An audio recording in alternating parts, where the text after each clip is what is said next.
BBC, it's your time to shine now. Let's see how this particular British TV series holds up.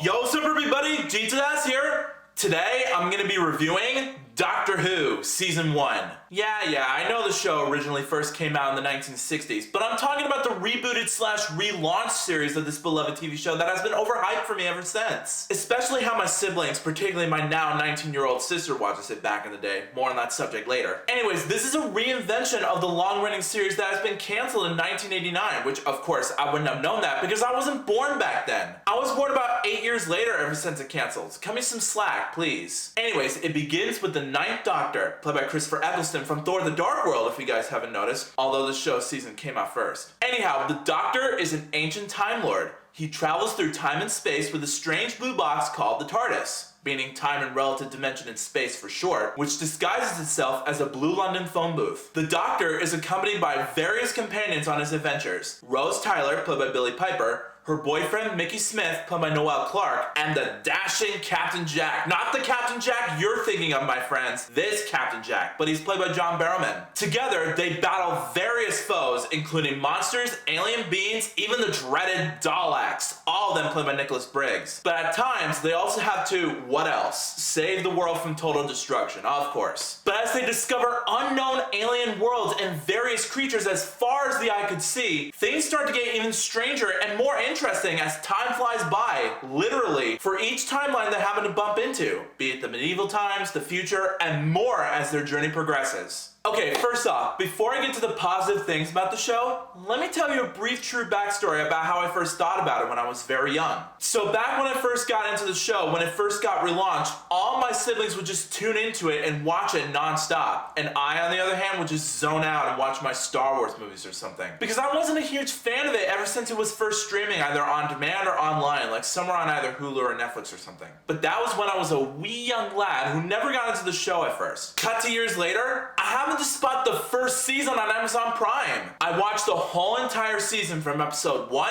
all the way up to episode 13, and let me just say, I have to admit, little kid me was apparently wrong about the show. It was amazingly creative. Starting off with the visual and practical effects, especially on how they did the Daleks in the show. They were spot on and amazing when it comes to their budget to make it. Seriously, they look awesome. Even the camera work and cinematography was well handled. Every single camera shot conveys a pivotal point for every scene they film. Whenever there's a suspenseful moment happening, it does not shy away from it. Especially in one scene in one episode, which turned out to be a two-part episode, where one kid is in a gas mask and he's just luring up to them in a creepy zombie-like fashion. That episode actually kind of reminded me of BBC's Sherlock a little bit, and I promise my review of Series 4 will happen eventually, so stay tuned. Anyways, that was very unsettling to watch. It's not even funny. It was extremely well acted. And speaking of acting performance, the direction from a whole group of people. Keith Bowick, Iris Lynn, Joe Aherian is how you pronounce it? No matter, the show also has directors Brian Grant and James Howes. They all did a really great job directing the show so far. And in terms of character development and articulation, it takes a lot of work to make you feel for the characters. In fact, this show took a lot of risks for our main characters. In every way possible, they know how to make you tug out the heartstrings of making you think that one of our main crew might die in a very emotional manner. And speaking of dramatic moments, in terms of execution,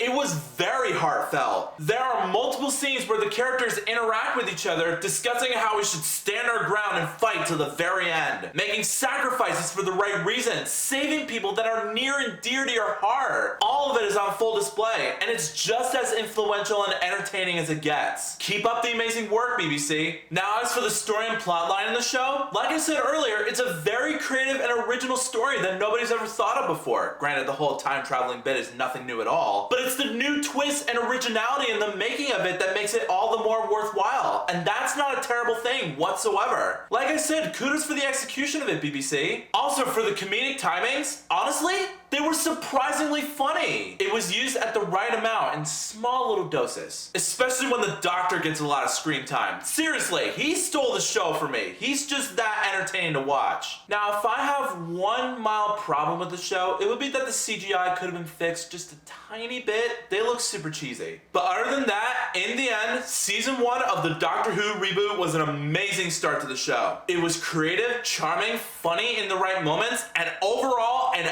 action-packed sci-fi British adventure, and I cannot wait to see what events they will experience next in season 2. So stay tuned for that. But in the meantime, I rate season 1 4.5 stars out of 5. Not the most perfect than most TV shows I watch, but nothing ever terrible by any means. I highly recommend it if you haven't already. So season 1 of the reboot of Doctor Who. Have you seen every episode? If you haven't, you know one of the Daleks is right behind you, right? But if you have, come back and let me know in the comments what you thought about it. Also, if you like this video and you want to see some more, make sure that like button shines in your face. That'll totally help me out a ton. Also, share that video with your family and friends and favorite it. That's a very good way to show support for this review. Also, if you're new to my channel, make sure to subscribe and ring that bell right next to you so you can be notified of future videos I have in store for you. And also, follow me on Stardust so you can catch early reactions of movies, TV shows, and trailers. I'll put the link of it below in the description so you can download the app for yourself. But until then, I'll see you next time. Peace out.